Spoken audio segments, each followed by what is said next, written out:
Eh, il est dans le noir là. Bah non, regarde, il est illuminé par la grande dame de fer. Ouais. Bonsoir les amis, vous êtes avec les Gilets jaunes constituants 91. On est avec le Maquis, petit débriefing de la journée. Salut les amis. Eh ben écoute, belle journée, même si alors évidemment c'était appel national à Montpellier. Et là je dois le dire tout de suite, apparemment ça a encore cartonné à Montpellier. Et il semble qu'il y ait un handicapé qui soit tombé dans le coma. Ah, mais bon, ça, on verra le bilan. Là on est à l'extérieur, on ne peut pas avoir l'exactitude des bilans. Bon, à Paris, en fait, ce qui s'est passé, c'est qu'il y a eu donc une déclaration de manif sur les centres de pouvoir. Donc Conseil d'État, Assemblée nationale, Sénat et Matignon. Donc nord de la Seine, sud de la Seine, et puis après un peu à l'ouest. Voilà, enfin, voilà, autour de la Seine, on va dire, effectivement. Et donc, alors évidemment, la préfecture a refusé, a interdit formellement cette manifestation, puisque le préfet allemand a créé des zones interdites à la manifestation, ce qui est quand même, enfin, je veux dire, totalement antidémocratique. Donc c'était interdit. Donc là, tu as vu vraiment les gilets jaunes activistes arriver tous, je veux dire, comme si on s'était téléphoné, sans gilets jaunes. Tu vois, vraiment, tout le monde a fait le boulot commando, quoi. Et on s'est retrouvés rapidement à 100, 200. Ils ont commencé à nasser un petit groupe. Et après, c'est encore arrivé 200, 300, 400. Il y avait la nasse des policiers était nassée par les manifestants, si tu veux. Et bon esprit, les mecs tournaient autour, voilà, chantaient. Voilà, ils avaient du manifestant dans le dos. C'était devenu ingérable. Je pense que ça a duré 2 heures. C'est un immense bordel. Ça a bloqué la place, ça a bloqué la rue de Rivoli, ça a bloqué toutes les rues alentours. Alors, ce qui est intéressant, c'est qu'ils n'ont pas gazé, ils ont fait gaffe parce qu'il y avait des touristes, c'est ça? Ben voilà, c'était un mélange touriste, effectivement, et peut-être personnalité aussi, et donc gilets jaunes. Tout le monde en civil. Conseil d'État. Voilà. Donc là, il y a quand même des pontes, hein. Il y a des valets serviles de l'oligarchie, il y a du gros pouvoir visible.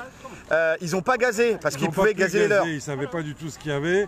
Et mais je t'assure, c'était une comédie, quoi. Il y avait des groupes de CRS qui se promenaient partout au milieu des manifestants, ils ne savaient plus quoi faire. Donc c'était vraiment intéressant, tu vois, si tu veux, de bien expliquer en tout cas au gouvernement que nous voulons manifester devant les centres de pouvoir.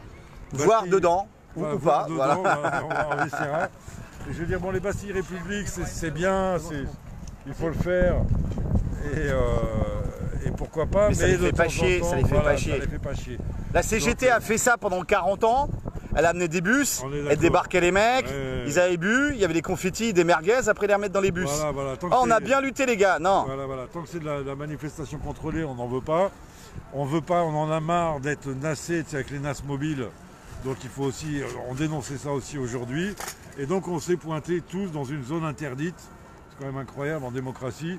Et donc on a foutu un grand souk. Et effectivement, voyant que on était nassé de façon empêchée de manifester, il y a une sorte de mot d'ordre qui a circulé dans le groupe pour qu'on se retrouve plus tard, sur les coups de 16 heures, devant l'école militaire. Et ben c'est pareil, ça a bien fonctionné. Alors ça avait fuité sur Telegram. Ben, ça avait fuité. Donc forcément les renseignements territoriaux qui ne sont pas demeurés, les mecs sont quand même... voilà, bon, de toute façon, ils l'ont vu. Ouais, mais je pense que de toute façon on est infiltré, même dans le groupe, quand tu passes une info, ils peuvent la récupérer même dans le groupe, quoi. Enfin bon, mais après oui, Telegram, Internet, machin, c'est... Mais en tout cas, ça a fonctionné. Il y a énormément de monde qui s'est pointé. Alors évidemment, là, ça a encore été du nassage. Ça a bloqué, entre guillemets, il n'y avait pas beaucoup de bagnoles dans ce secteur. Mais enfin, ça a encore foutu un grand souk. Et bien sûr, bon, ça s'est terminé par une grande nasse. On a bien été nassé, aller à facile 150, 200. Par contre, effectivement, on est tous ressortis avec nos 135 € d'amende. Maintenant, il faut dire tout de suite qu'il y a une procédure pour contester les amendes et tout le monde doit vraiment se rencarder, aller voir du côté de Deveul, ceux qui balancent toute la data, il y a de la data, il y a des textes de loi, il y a un courrier à envoyer. Un courrier type à recopier. Voilà, je vous conseille de le faire de façon manuscrite. Et moi je l'ai fait, ça doit faire 5 pages. Le temps qui déchiffre et qui lise tout, tu vois, ils vont classer sans suite le truc. Voilà, c'est ça. Donc voilà, bon bah... voilà, et ensuite, qu'est-ce que tu veux que je te dise? Donc, on a fait beaucoup de data sur les flics, évidemment. Et là, bon, il y a eu un dernier... c'est là où on n'est pas super organisé, donc il y a eu un dernier appel à la Tour Eiffel.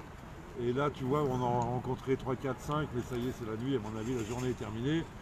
Enfin, on va voir ce qu'on peut... Puisqu'on a réussi à se retrouver avec les constituants, on va peut-être imaginer quelque chose pour ce soir, on va voir. Est-ce qu'il faut maintenant déplacer les actions toujours pacifique et bienveillant. Ouais, sur la semaine, en semaine, groupe de 20, groupe de 40, comme des amis à vous, comme les constituants. Apparemment, ils sont rentrés au Crédit Lyonnais. par exemple, Voilà. Ouais. Pacifique et bienveillant, mais bon, on a été leur porter un message. Profitez bien parce que c'est la dernière année où c'est la banque qui gère. Mort à la dette publique, odieuse et illégitime. À bas l'usure, vive le bien commun. Les mecs, on les a fait bugger. Et là, c'était en semaine et on était vraiment un petit effectif. Sur ces effectifs-là du samedi, sans dénier l'intérêt du samedi, en tant que manifestation de force, etc. Lieu de regroupement, c'est très important le samedi pour se retrouver les uns les autres, si tu veux. On fait du réseau. Ah ouais. Voilà, on fait de l'info, on fait du rencard, on fait du projet. Donc le samedi, c'est un rendez-vous très important. Mais effectivement, on doit réinventer la lutte. On n'est pas là, effectivement, on n'est pas des syndicalistes. Il n'y a pas de négociation, il n'y a pas de négociateur pour nous au-dessus. Il n'y a pas de compromission alors? Il n'y a pas de compromission possible. Zéro subvention, zéro trahison, voilà, Gilets jaunes, syndicat du peuple. Donc effectivement, là, les Gilets jaunes, on doit réinventer la lutte, donc je ne sais pas. Alors évidemment, moi je suis toujours absolument pour qu'on soutienne tout ce qui est piquet de grève, et j'entends bien les piquets de grève. Les manifestations, c'est différent, parce que les manifestations des syndicats sont encore déclarées par les centrales, ça faut le savoir. Donc par contre, les syndiqués, ceux qu'on aime, voilà, ils occupent les piquets de grève. Et les salariés non syndiqués non aussi, hein, oui, tout à fait. Il faut aller sur les piquets de grève pour soutenir les syndicats plus que dans leurs manifestations à la limite.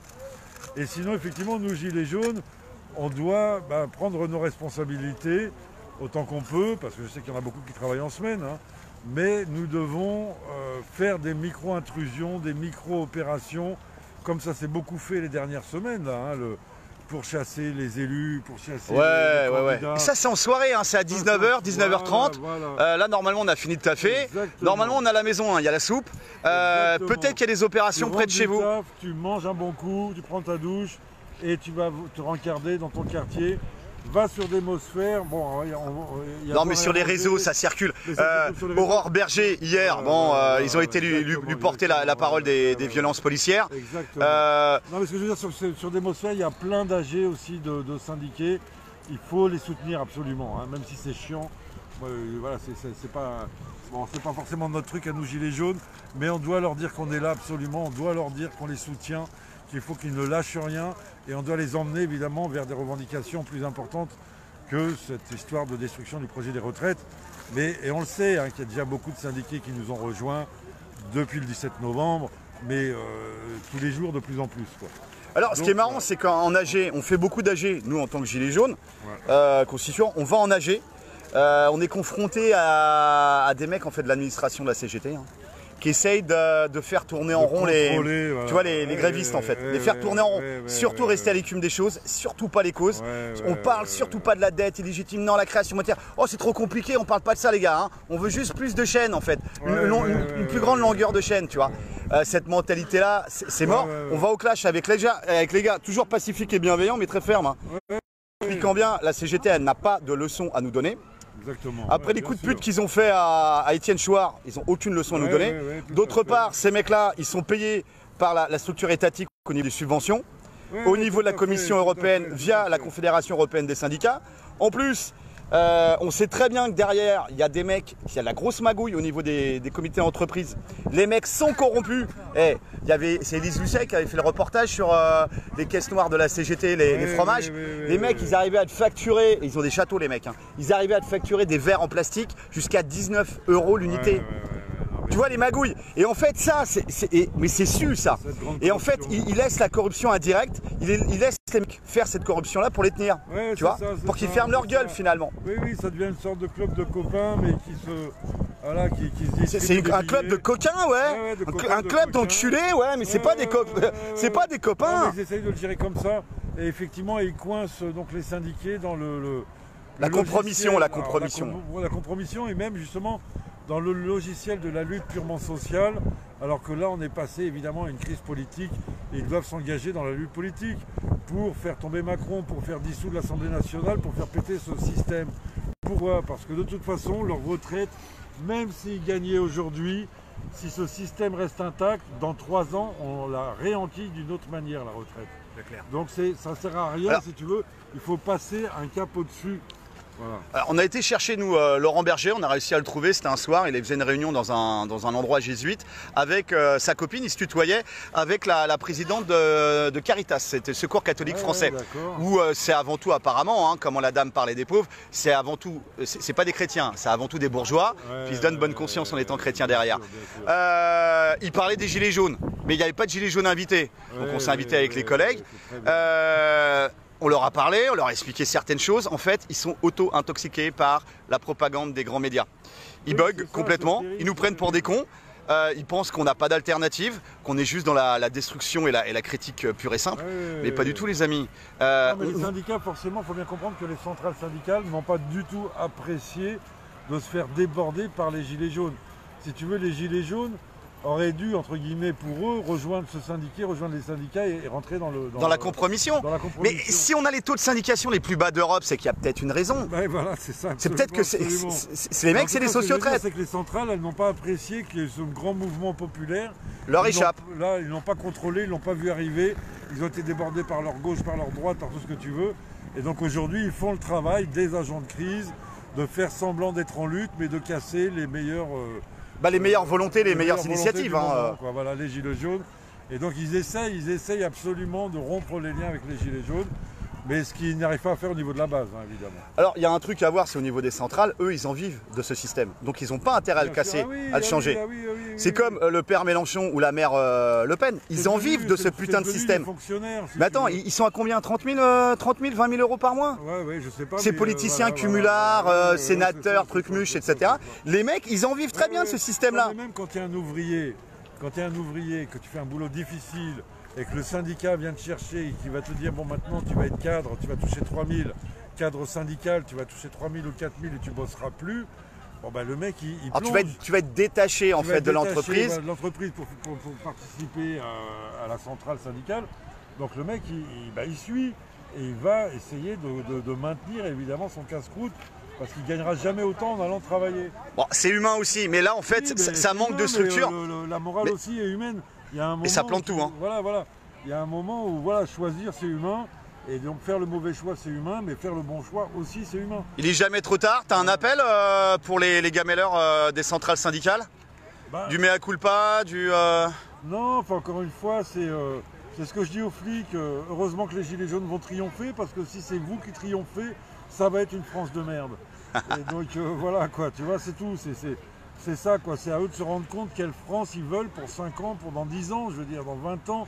Est-ce que tu veux vraiment une France de science-fiction où on laisse crever les vieux, où on laisse les gens se suicider devant les ANPE, ou est-ce qu'on arrive à retrouver un sens commun, justement, du bien commun, du peuple, enfin de la patrie, de toutes ces notions-là qui permettent de fédérer un peuple, si tu veux, et de faire preuve de solidarité, d'entraide, etc. Mais là, on est dans un truc, si tu veux, c'est la marchandisation du monde. Donc marchandisation des retraités, marchandisation des morts. Et bientôt du vivant, avec le greenwashing. On recycle le capital et l'ultralibéralisme sur l'écologie. Et même la fameuse GPA, il n'y a rien à faire. Je veux dire, c'est pas une question d'être de droite ou de gauche. La GPA, la grossesse pour autrui, c'est la location des ventres de femmes et la vente des bébés. Donc il y a un moment, je veux dire, même les gens de gauche, tu peux pas accepter ça. Vous devez dire, attendez, il y a un moment, ça va, on est libéraux, on est permissifs, tout ce qu'on veut, mais tu peux pas être favorable à la location des ventres des femmes et à la vente des bébés. Et tu imagines bien que quand ça va être pris en main par les businessmen, on va avoir des usines à bébés. Et là, ça devient, enfin, je veux dire, c'est la science-fiction, c'est pas la... En fait, là, tu as la base, c'est la liberté, le concept de liberté, qui n'est pas le concept de bien commun.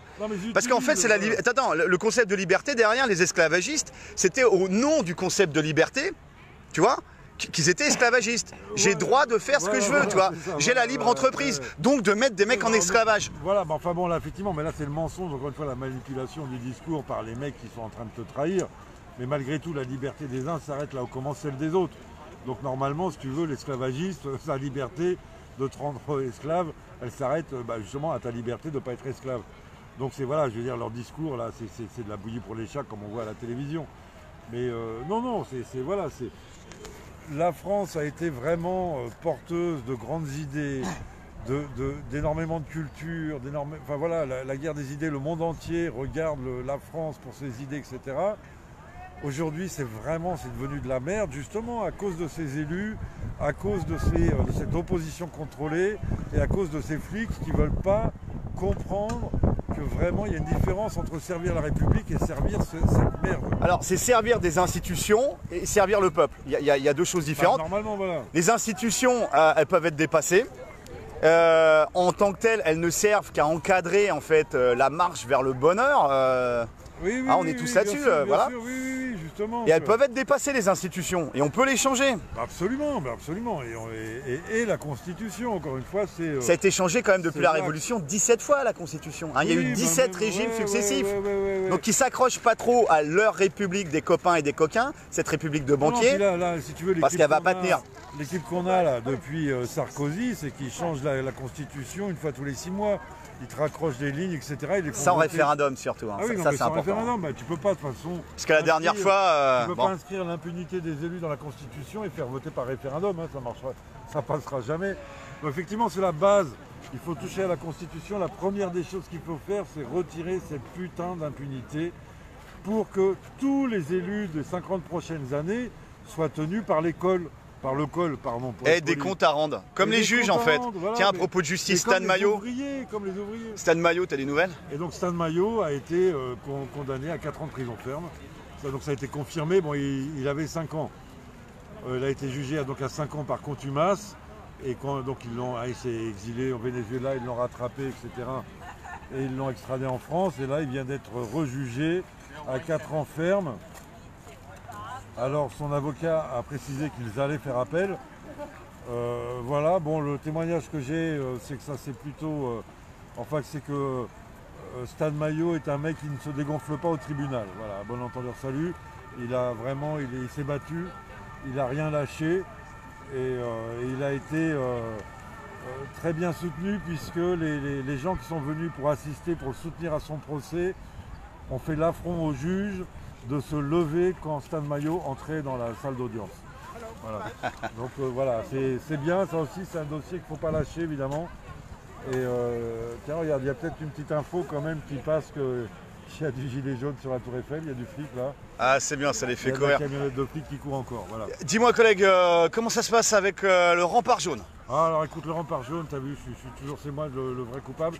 Normalement il nous reste une journée de travail, tu le sais d'ailleurs. Il nous reste une journée de travail qu'on va faire cette semaine, je te le jure, mon ami Mishka. Et j'espère avoir Eliès et d'autres. Et on se trouve un coin et on passe la journée et la soirée et on termine le truc, quoi. Et ensuite, effectivement, alors le problème... C'est pour la structure administrative et légale, voilà. Ouais. On essaye de se... Non, surtout, c'est même... Voilà, pour créer justement un outil, qui va nous protéger et deux...